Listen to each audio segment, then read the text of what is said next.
지난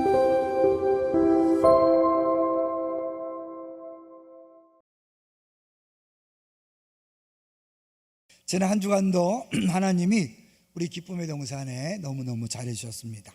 먼저 우리 무더운 날씨 속에서도요, 요리를 해서 반찬을 만들어서 배달하는 반찬 섬김이 17가정을 섬겼습니다.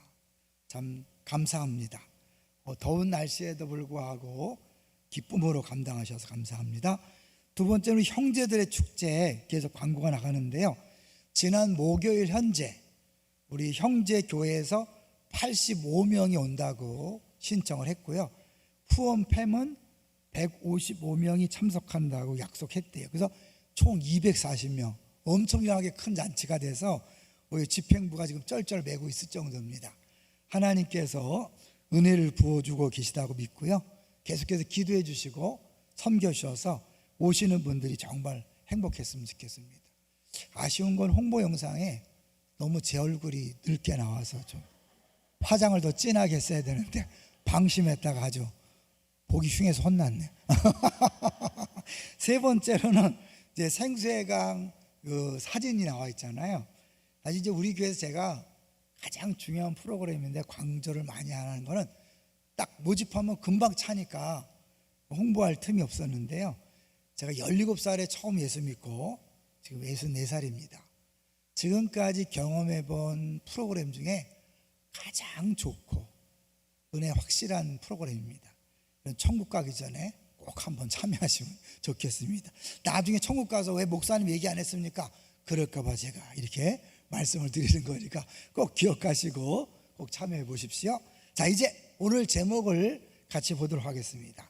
오늘 제목은 들음에서 믿음으로입니다. 명절을 앞두고 하나님이 이 본문을 주신 게 너무 기가 막힌 것 같아요. 제가 이제 명절 전이라서 좀 쉽게 편하게 들을 수 있도록 준비했지만 내용이 좀 부담스럽기 때문에 어려울 수 있습니다. 자, 먼저요, 우리 윌리엄 캐리라는 선교의 아버지라고 불리는 분 이야기를 한번 해보려고 그래요. 윌리엄 캐리, 이분은 사실은 이제 전 세계가 선교에 대해서 무관심할 때 최초로 인도에 선교사 가신 분인데, 이 1970년 1700년도 말에 이르기까지 선교에 가서 무관심했어요. 바울 사도는 무지 열심히 복음을 전했는데 그 후에는 그게 사라졌죠. 그래서 이제 윌리엄 캐리란 분이 구두수성공이었어요. 그런데 복음을 접하고 예수를 믿은 다음에 성경을 읽으면 읽을수록 자꾸 가라는 메시지예요. 가만히 있는 게 아니라 복음을 전하러 가야 된다는 메시지가 자꾸 들어오니까 견딜 수가 없었어요. 그리고 다른 사람에게 그걸 전하고 싶어서 계속해서 모임마다 가서 이야기를 한 거죠. 한 번은 목사님들 모임에 가서 전한 거예요. 하나님이 우리로 하여금 선교하라고 말씀하시는 것 같다 라고 그렇게 이제 전했더니 거기 한 사람이 초를 치는 말을 했어요. 한번 볼까요? 그 자리에 있던 영국의 신학자 리엔드 박사가 이렇게 말했대요. 한번 읽어보시죠. 젊은이 자리에 앉게. 하나님이 이방인들을 구원하기를 원하신다면 자네가 없이도 얼마든지 할 수가 있네. 네, 하나님을 높이는 것처럼 보이고 주님이 하셨습니다 고백하는 것처럼 보이지만 성경을 모르는 거죠. 하나님이 다 하시지만 하나님은 우리들을 통해서 하길 원하시는 거죠. 자, 맞습니다. 시작. 맞습니다, 박사님. 하나님은 당신이나 제가 없이도 복음을 이방인들에게 전할 수 있습니다. 그러나 하나님은 당신이나 저를 통해서 그 일을 하기 원하십니다. 결국 그분은 이제 인도에 처음 선교를 갔어요. 그런데 만만치 않았어요. 7년 동안 회심한 사람이 한 명도 없었어요. 하나님이 보내셨지만 한 명도 주 앞에 돌아오지 않았죠. 그러다가 이제 7년 동안 열심히 해도 안 됐는데 이제 문제가 생겨서 근거지를 옮겼는데 그때부터 회심자가 나오기 시작해서 그가 이제 마지막에 그 사역을 결산할 때는 600명이 세례를 받았고 수천 명이 예배를 드리는 그 인도로 변화된 것을 볼 수 있습니다. 이제 하나님께서 우리를 통해서 복음이 전파되기를 원하는데 결론적으로 두 가지를 얘기하려고 그래요. 두 가지 미리 말씀을 드릴게요. 하나는 우리가 들은 복음에 대해서 나는 어떻게 반응하고 있는가. 하나님 앞에 섰을 때 결산을 한다는 거예요. 넌 그 복음을 듣고 어떻게 살았냐. 여러분에게 주님이 물으실 거예요. 또 하나는 그 복음을 얼마나 많은 사람에게 전했냐. 많은 숫자가 아니라 내 주변에 있는 사람에게 진짜 전했나 라는 것들을 주님께서 우리에게 물으실 것이다 라는 것이 오늘 본문을 통해 결론을 내준 거죠. 자, 이제 오늘 본문을 보겠습니다. 10장 9절을 볼까요? 10장 9절 시작. 내가 만일 내 입으로 예수를 주로 시인하며 또 하나님께서 그를 죽은 자 가운데서 살리신 것을 내 마음에 믿으면 구원을 받으리라. 네, 어떻게 구원을 받는다고요? 믿으면 구원받는데 무엇을 믿는 걸까요? 먼저 내 입으로 예수를 주로 시인한다. 예수님이 주님인 걸 믿는 거예요. 그리고 하나님께서 예수님을 부활케 하신 것을 믿는 거죠. 근데 이게 이 마음으로 믿는 것과 입으로 시인하는 건 별개가 아니에요. 정말 믿음은 입으로 나오게 돼 있는 거죠. 10절입니다. 10절 시작. 사람이 마음으로 믿어 의에 이르고 입으로 시인하여 시인하여 구원에 이르느니라. 아직도 주변 사람이 내가 예수 믿는지 안 믿는지 모르고 있다면 심각할 거예요. 내가 진짜 믿는지 안 믿는지를 점검하셔야 돼요. 왜요? 믿음은 입으로 고백이 될 수밖에 없고 입으로 고백된 건 삶으로 드러날 수밖에 없는 거죠. 그런 차원에서 우리가 정말 믿는다면 예수님을 주로 고백할 것이고, 이 주로 고백한다는 건 심각한 거예요. 당시 로마 시대 때 로마 황제만 주인데 로마 황제 외에 다른 존재에게 주라 고백한다는 건 뭐예요? 로마에 반역하는 거거든요. 그래서 로마가 기독교를 그렇게 핍박했던 거예요. 그럼에도 불구하고 예수를 믿으면 예수님이 나의 주님이다라고 고백할 수밖에 없고, 그런 사람은 삶이 180도 달라지는 거죠. 실제로요, 지금 유대인들 중에 예수 안 믿는 사람이 많잖아요. 근데 이스라엘 선교사님이 이야기하는 걸 우리 아는 목사님이 들었는데요, 지금도 그 유대인들이 하나님만 믿다가 예수를 딱 만나는 순간 180도 뒤집어진대요. 180도 생활이 완벽하게 달라진대요. 왜냐하면 그들은 하나님에 대한 열심은 있었지만 예수를 몰랐던 거거든요. 근데 그 예수가 진짜 주님인 거를 만나고 믿으면 삶 전체가 바뀐다는 거예요. 그러니까 예수 믿고 삶이 안 바뀌었다, 그건 불가능한 거죠. 안 바뀔 수가 없는 거예요. 왜? 주인이 바뀌었는데요. 그런 면에서 믿는다는 것 중요한데, 하나님은 이 구원, 믿고 구원받는 걸 차별하지 않는다는 거예요. 11절 보겠습니다. 11절 시작. 성경에 이르되 누구든지 그를 믿는 자는 부끄러움을 당하지 아니하리라 하니. 누구든지 학력이나 외모나 재산이나 실력이나 상관없이 누구든지 믿기만 하면 구원받는다. 12절 시작. 유대인이나 헬라인이나 차별이 없음이라. 한 분이신 주께서 모든 사람을 주가 되사 그를 부르는 모든 사람에게 부요하시는도다. 차별이 없대요. 유대인이나 헬라인이나, 지금 말하면 남녀노소 차별이 없는 거죠. 신분 귀천을 따지지 않고 누구나 믿기만 하면 구원받는데 뭐예요? 부요하다, 부족함이 없다는 거예요. 진짜 예수 믿고 구원받은 사람은요, 나에게 부족함이 없다고 고백하는 거예요. 근데 아직도 막 달라 하는 거는 진짜 예수 믿는 행복을 누리지 못하는 거죠. 13절도 읽어볼까요? 13절 시작. 누구든지 주의 이름을 부르는 자는 구원을 받으리라. 또 역시 누구든지죠. 누구든지 차별이 없는 그런 구원을 주시는 분이다. 그러니까 어떠한 환경, 어떠한 조건에서 태어났든지 자랐든지 상관없는 거예요. 하나님은 누구든지 믿기만 하면 구원해 준다. 근데 이게 얼마나 소중하냐면요, 내가 차별 없이 구원받았다는 건 뭐냐면 구원받은 다음에 자랑할 수 없다는 거예요. 구원받은 다음에 비교할 수 없다는 거예요. 근데 이게 잘 모르시는 분이 예수 믿고 나서 끊임없이 비교해요.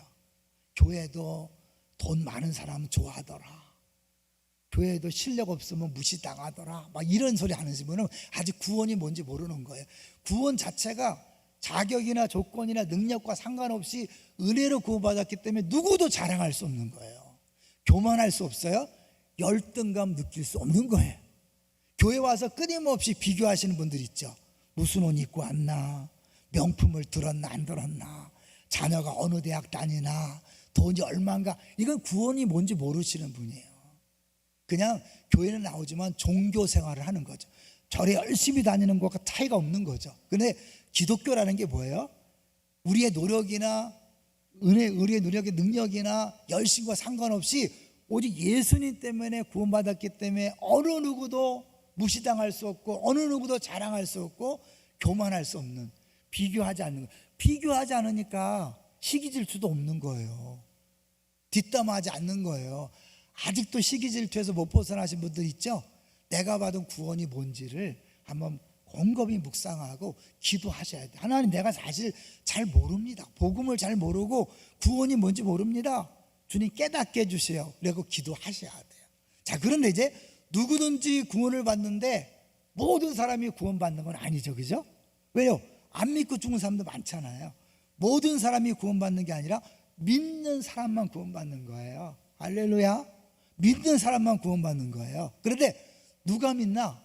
들어야 믿는다는 거지. 들어야, 복음을 들어야 믿을 수 있다는 거예요. 그게 14절이에요. 자, 14절 시작. 그런즉 그들이 믿지 아니하는 이를 어찌 부르리요? 듣지도 못한 이를 어찌 믿으리요? 전파하는 자가 없이 어찌 들으리요? 네, 들어야 믿으니까 누군가 전해야 되고 전하지 않으면 들을 수 없고 믿을 수 없다는 거예요. 아까 윌리엄 캐리 얘기했잖아요. 그가 가서 전하지 않았으면, 우리나라도 선교사님들이 오지 않았으면 우리 역시 미개한 나라로 계속 살았을 거예요. 선교사님들이 그 힘들고 어려운 걸 다 무릅쓰고 와서 복음을 전했기 때문에 처음에 막 그야말로 상놈들 있죠, 그죠? 양반이 아니라 상놈들이 예수 믿고 막 그랬잖아요. 차별이 없이. 그리고 나서 우리나라가 달라졌죠. 자, 그런데 이제 17절을 보시면 17절 볼게요. 시작. 그러므로 믿음은 들음에서 나며 들음은 그리스도의 말씀으로 말미암았느니라. 여기서 좀 착각하는 게 있어요. 아, 말씀을 들으면 믿음이 생기고 구원받는다. 그러니까 듣기만 하면 믿음이 자라날 줄 알아요. 그런데 아시잖아요, 우리 어르신들이 하루 종일 TV를 틀어놓고 기독교 방송을 들어요. 믿음이 자라나요, 안 자라나요? 안 자라. 예수 믿는 시어머니가 며느리를 그렇게 구박해. 죄송해요. 그거는 예수 믿는 게 아니에요. 권사님이 며느리를 그렇게 힘들게 하는 건 예수 믿는 게 아니에요. 명절 때 조심하세요. 명절 때 복음을 전할 수는 좋은 기회인데 내가 시어머니야, 이 며느리야 뭐 이래갖고 함부로 하면 큰일 납니다. 제가 주변에서 아주 고통을 주는 사람들 중에 저 안산 어느 교회 권사님들이 그렇게 많대. 우리 교회 권사님이 그랬다는 건 듣지 못했어. 근데 안산 무슨 교회 권사님들이 막 우리 교인들 막 핍박하고 막 힘들게 하는 사람들 몇 번 들었어요. 그러면 안 돼요. 복음을 진짜 알면 달라지는 거죠. 믿음이 달라지는 거죠. 자, 그런데 이제 3번을 보여주시면 왜 그렇게 설교를 많이 듣는데도 안 변할까? 이 유모세 목사님이라는 유명한 분이 있어요. 이분은 이스라엘에서 유학하고 이스라엘의 전문가예요. 이분이 이제 이분한테 그런 상의하시는 분들 많대요. 내가 그래서 설교를 계속 듣는데 왜 믿음이 안 자라냐? 그 얘기하죠. 하루 종일 적어도 믿음이 자라지 않는 이유. 기본적으로 성경에서 들음이라는 것은 그 당시 문화가 지금 같지 않고 성경을 접할 기회가 없는 거예요. 왜? 성경이 너무 비싸고 몇 명 없기 때문에 성경을 들은 거 외에는 방법이 없던 시대에 나온 말이거든요. 어쨌든 그런데 그 듣는 것도 그냥 귀로만 듣는 게 아니라 오른쪽 보시면 어떻게 열어보시면 왼쪽이죠. 성경을 읽고 중얼거리며 암송해야 믿음이 생긴다. 말씀을 묵상해야 돼요. 주야로 묵상하는 거잖아요. 설교만 계속 듣는다고 믿음이 저절로 자라지 않아요. 오히려 설교를 너무 많이 들어서 설교에 대해서 무감각해지는 거예요. 그리고 인터넷에서 자기 마음에 드는 설교를 골라 듣다 보니까 설교를 골라서 들어요. 설교를 골라서 들어요. 이게 심각한 거죠. 제가 뇌에 대해서 공부한다고 그랬잖아요. 재미난 걸 들었는데요. 우리 뇌는요 1초당 눈이 1000만 비트를 보낸대. 1000만 비트. OX 그렇잖아요. 1000만 비트를 보내고 귀는 100만 비트의 정보를 보낸대. 눈은 1000만 비트, 귀는 100만 비트, 코를 비롯하여서 이런 피부 이런 걸 통해서는 10만 비트, 그러니까 합쳐서 1초 동안 무려 1110만 비트의 정보가 오는 거예요. 이걸 따지면 축구장 같이 엄청난 크기의 정보가 우리한테 들어오는데, 우리 뇌는요 받아들이고 처리하는 게 얼마인지 아세요? 40비트. 이거는 0.0004%, 1%도 아닌 거예요. 작은 성냥감만큼만 받아들인대요. 보세요. 축구 운동장만큼 어마어마한 크기의 양들이 눈, 귀, 코를 통해 들어오는데, 그걸 받아들이고 인정하는 것은 성냥값보다도 작은 양이라는 거예요. 마찬가지, 여러분 예배 시간에 설교 듣지만 다 아멘입니까? 아니면 대부분 뭐예요? 그냥 앉아 있는 겁니까? 집 생각하고, 이놈들이 오늘은 올 건가, 내일은 올 건가, 돈은 갖고 올 건가, 이게 더 생각이 많잖아요. 그 설교를 들어도 안 들려. 죄송하지만 안 들려. 내가 듣고 싶은 것, 흥미를 느끼는 것, 관심 대상만 듣는 거야. 그냥 막 지루하니까 주보 뭐 보고 안 보다가 그냥 세밀하게 보고 그 들어놔 그냥. 이러니까 사실은 우리가 수없이 많은 설교를 듣고 공부를 해도 안 변하는 거거든요. 인정하셔야 돼요, 여러분. 그러니까 우리가 변화되는 건 은혜가 있어야 돼요. 여러분이 남들보다 신앙생활을 더 잘하는 건 뭐예요? 똑똑해서가 아니에요. 성령께서 깨닫게 하시고 은혜 주셨기 때문인 줄로 믿습니다. 우리가 구원 자체가 은혜로 받은, 차별이 없는 은혜로 받았기 때문에 비교할 수 없어요. 비교할 수 없다는 건 뭐예요? 자랑할 수 없는 것이고 무시해도 안 돼. 안 믿는 남편 무시하지 마세요. 불쌍히 여기셔야 돼. 안 변하는 부모, 자녀 불쌍히 여기셔야 돼. 은혜가 임하면 변하는 거예요. 근데 은혜가 임하지 않으면 안 들어와. 설교 아무리 들어도 안 들어와요. 제가 경험했거든요. 저 17살에 교회 다녔는데 그 전까지 교회를 한 번도 안 갔어요. 명지고등학교를 처음 이제 가서 설교를 듣고 성역 공부했는데 무슨 말인지 모르겠어요. 1년 동안 예배드리고 성역 공부했는데 무슨 말인지 기억에 남는 게 없어요. 그런 거예요. 우리가 받아들이지가 않아요. 정보 처리가 안 돼요. 은혜가 임해서 변화돼야 아멘 아멘이 되는 거예요. 그러니까 여러분, 내가 믿어진다면 감사하시고 믿지 못하는 사람을 불쌍히 여기시기를 부탁드립니다. 그러니까 남편 구박하지 마세요. 당신 왜 안 변하냐? 아내 구박하지 마시고, 부모 함부로 하지 마시고, 자녀한테 왜 이렇게 안 믿냐 이놈아 그러지 마세요. 불쌍히 여기시고 궁히 여기시고 기도해 주셔야 되는 거죠. 자, 이제 구원받는 단계 못 가. 4번을 볼게요. 구원에 대해서 설명을 많이 해야 되지만 가장 간단하게 의롭게 된다는 거. 예수님의 의를 힘낸다는 게 뭐냐? 한번 읽어볼게요. 시작. 만일 당신이 그리스도 안에서 받아들여졌다는 것을 깨닫지 못한다면 다른 사람의 사랑을 통해 그렇게 느끼고 싶을 것이다. 왜 예수 믿고 사람이 안 변하냐면 하나님이 나를 사랑하고 기뻐하고 인정한다는 걸 못 받아들이는 거예요. 그리고 어떻게? 이 채워지지 않는 그 부분을 어떻게? 남편을 이겨먹고, 남편의 사랑받고, 아내의 사랑받고, 아내를 인정받고, 이걸 통해서 채우려고 하는 거예요. 그래서 싸움이 나는 거예요. 이런 부부싸움 왜 하는 거예요? 나 좀 알아달라는 거잖아. 내가 옳다는 거잖아. 당신 틀렸다는 거잖아. 이런 부부관계는요, 옳고 그름을 따지는 관계가 아니에요. 부모 자식 간에 옳고 그름 따지는 게 아니에요. 사랑하고 섬기는 관계예요. 믿습니까? 그러니까 계속 싸운다는 건 뭐야? 내가 옳음을 증명하는 거예요. 하나님이 옳다 그랬으면 끝나는데 끊임없이 내가 나를 증명하고 싶은 거예요. 그러니까 이겨먹어야 돼. 내가 박수 받아야 되고 인정받아야 되고 비교해서 더 훌륭하다고 느껴져야 돼. 그러니까 안 변하는 거죠. 맨날 애기야, 애기 수준. 그러나 여러분, 하나님이 나를 인정한다. 100% 인정한다. 100점짜리로 받아들였다. 이제 다른 사람의 평가나 인정과 박수는 필요하지 않다. 할렐루야. 여러분, 이럴 때 관계가 풀어지는 거예요. 근데 다른 사람을 불쌍히 여겨서 받아줄 수 있는 거예요. 성질 나는 분 있죠? 화가 나서 견딜 수가 없어. 난 그 말 들으면 화가 나. 왜 화가 나죠? 자기 기준이 너무 명확해.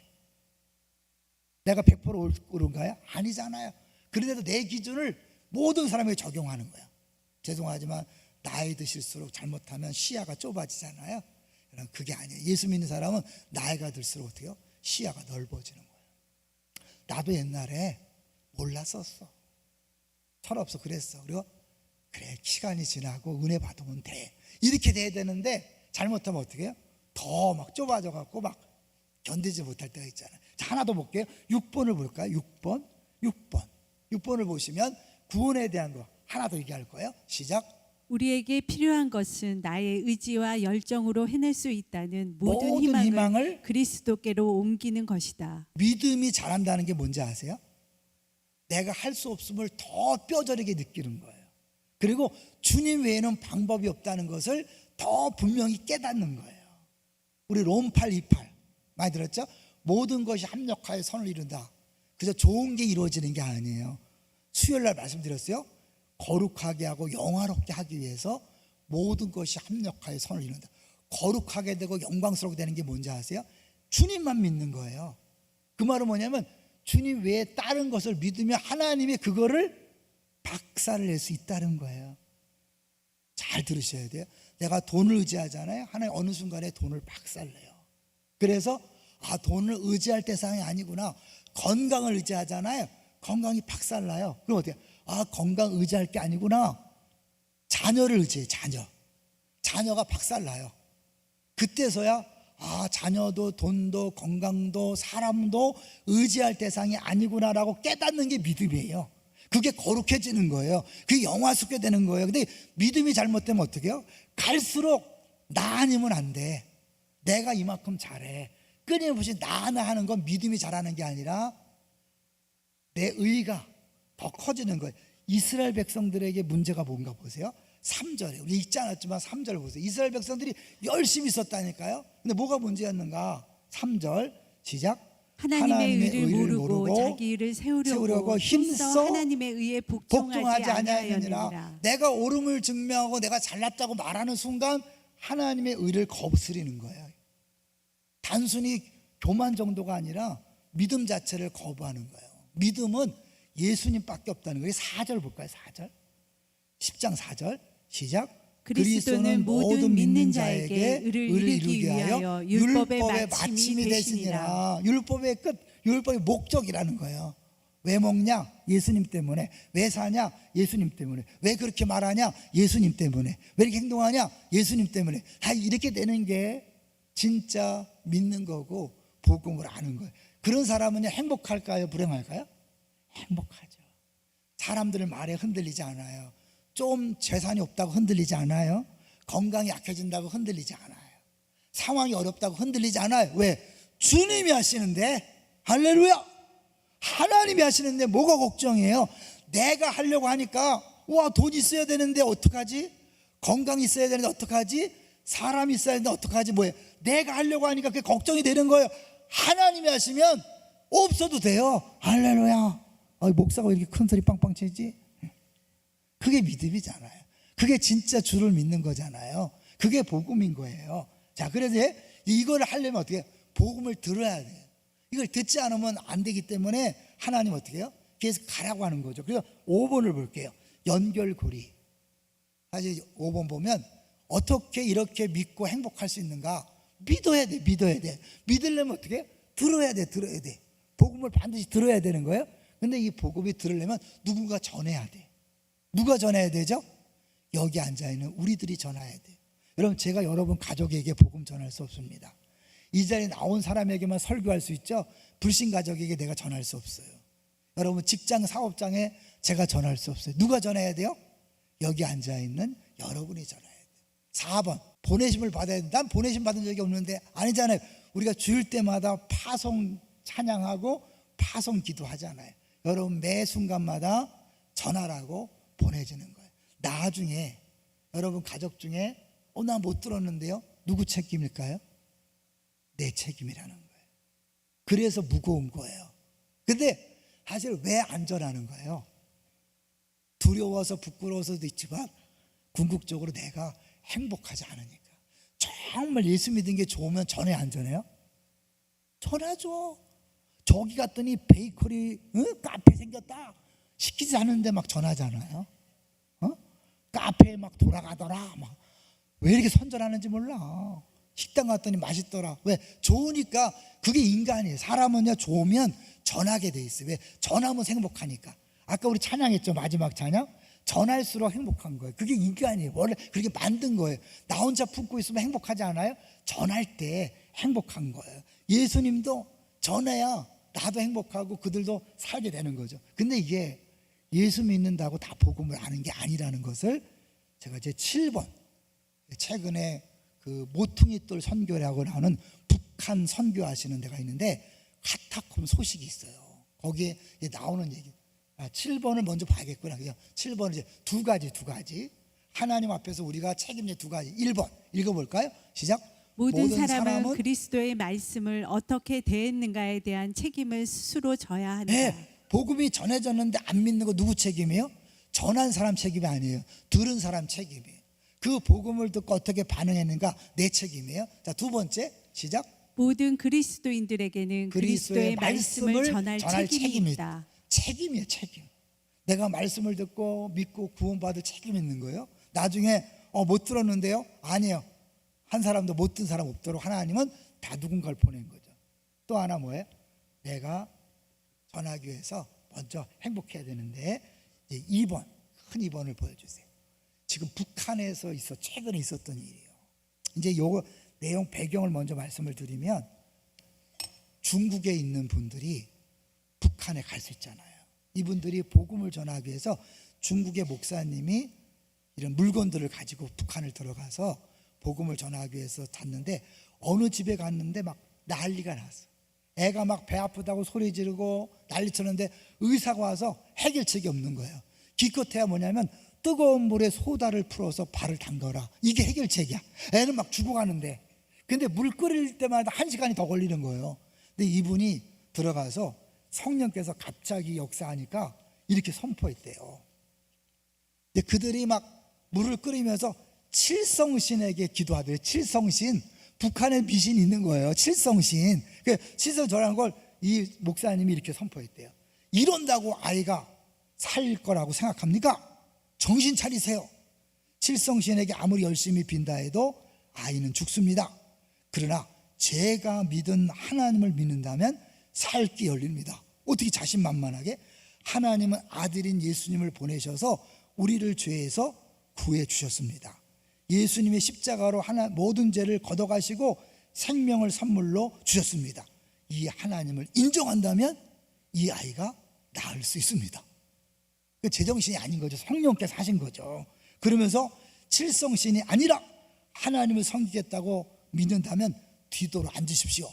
너무 급하니까 이 사람들이 다 뒤돌아 앉은 거예요. 한 번 더 막 쩌렁쩌렁하게 했어요. 여러분 정말 하나님 믿겠습니까? 그러고 나서 애에 손을 얹고 기도한 거예요. 애가 달라지기 시작한 거예요. 그리고 이 목사님이 라디오를 가져가는데 라디오를 틀어서 설교 방송을 이어폰을 통해 아이한테 들려주는 거예요. 근데 애가 설교를 계속 듣는 중에 점점 더 안정이 돼 가더니 나은 거야. 기적적으로 났어요. 에이, 거짓말 뻥이야. 아니 실제로 있다는 거예요. 그거를 보고 소문이 난 거예요. 소문이 나서 한 사람이 우리 집에 와달라고 초청해서 이제 이런 대화가 된 거예요. 아는 사람이 목사님을 보고 싶어 합니다. 그럼 저녁에 봅시다. 그거예요. 넘어가세요. 저녁인데도 사람들이 보면 안 되니까 아주 깜깜할 때 이제 두 사람이 간 거예요. 근데 갔더니 한 자매가 사진을 보여주는데 사진이 그 부모님 장례식 때 사람들이 그 장례식에 참석했는데 엄청나게 많은 거예요. 저 사진 아니에요. 저거는 오간사님이 그냥 갖다 놓은 거니까. 예? 근데 사람들이 어마어마한 걸 보고 이 목사님 감동받아요. 알게 모르게 예수 믿는 사람이 이렇게 많구나. 그런데 이제 이분이 고백하는 거예요. 부모님이 예수 믿기 때문에 그 자녀들이 불이익을 당하는 거예요. 자, 저는 하나님을 시작. 저는 하나님을 믿는다는 이유로 승진도 결혼도 못하고 이 땅에서는 아무런 희망이 없습니다. 아버지가 계신 천국에 가고 싶지만 죄인죄가 너무 커서 괴롭기만 합니다. 북한의 부모가 예수 믿다 걸리면 그 자녀들은 완전히 이제 모든 걸 빼앗기는 거죠. 그런데 분명히 그렇게 핍박을 당하고 어렵게 신앙생활 하는데 문제는 이 사람이 아버지가 계신 천국 가고 싶은데 죄가 많아서 못 간다고 하는 거예요. 왜? 그렇게 핍박을 당하고 믿음을 지킨 것처럼 보이는데 정작 복음에 대해서는 잘 몰랐던 거예요. 여기 앉아있지만 수십 년 신앙생활 했지만, 어렵게 신앙생활 했지만 아직도 복음에 대해서 정확히 모르시는 분들이 있을 수 있는 거예요. 그래서 이분이 이제 복음을 찬찬히 2시간 동안 찬찬히 가르쳐 주시는 거예요. 그러면서 아버지가 시작. 아버지가 계신 천국에 들어가는 사람들은 한 가지 공통점이 있습니다. 주 예수 그리스도를 믿는 죄인이라는 사실입니다. 주홍 같은 붉은 죄를 흰 눈보다 더 희게 하시는 그분의 의를 힘입어 하나님 앞에 나가시기 바랍니다. 네, 2시간 동안 말씀을 전하고 나니까 이분이 이런 고백하는 거예요. 목사님 감사합니다. 이미 다 들었던 것이지만 너무 두려웠습니다. 죄 지은 것이 너무 많아서 하나님께 죄송하고 부끄러워 천국은 언감생신 감히 꿈도 못 꿨습니다. 예수님의 십자가로 저의 모든 죄가 사함받았음을 믿습니다. 예수님을 믿으니 불띠붉은 죄가 흰눈처럼 깨끗해졌습니다. 죄의 문제가 해결되니 마음이 뜰 듯이 기쁩니다. 그럼 진짜 구원받은 사람은 정말 기뻐해야 돼요. 근데 내가 예수를 믿는데 기쁘지 않다, 한번 점검해 보세요. 진짜 예수를 믿고 있나? 예수 믿지만 기쁨이 없다는 건 뭐예요? 복음을 잘 몰라서 그래요. 복음에 대해서 진짜 깨달아야 여러분이 진짜 행복하니까 전하지 않고는 견딜 수 없는 거죠. 이 북한에서 부모님 때문에 그렇게 믿음을 때문에 고통을 당하면서 불구하고 복음에 대해 정확히 몰라서 하나님이 그 자매에게 이 목사님을 보낸 거잖아요. 여러분이 우리 기쁨의 동산교회 잘 오신 거예요. 제가 가능한 한 복음을 전하고 애쓰는 그런 목사 중에 한 명이에요. 왜? 제가 복음을 뒤늦게 깨닫고 행복하기 때문에 그런 거죠. 여러분 표정을 볼 때마다, 사역하는 걸 볼 때마다 안타까울 때가 많이 있어요. 저분이 복음을 좀 더 분명히 알았으면 저렇게 신앙생활 안 할 텐데, 저렇게 봉사 안 할 텐데. 교역자도 그렇고 장로님도 권사님도 안수 집사님도 순자님도 교사도 마찬가지. 여러분 행복하지 않다면 당연한 거 아닙니다. 뭔가 문제가 있는 거예요. 하나님 앞에 진지하게 기도하세요. 아까 얘기했죠? 많은 설교를 들어도 내 마음속에서 문제의식이 없으면 다 흘려보내는 거예요. 이 자매도 들었대잖아요. 여러분 이번 기회에 정말 행복한가를 점검하세요. 억지로 행복한 게 아니에요. 진짜 행복. 그러면 어떻게 해요? 전하지 않고는 견딜 수 없는 거예요. 이게 신앙입니다. 억지로 하는 게 아니에요.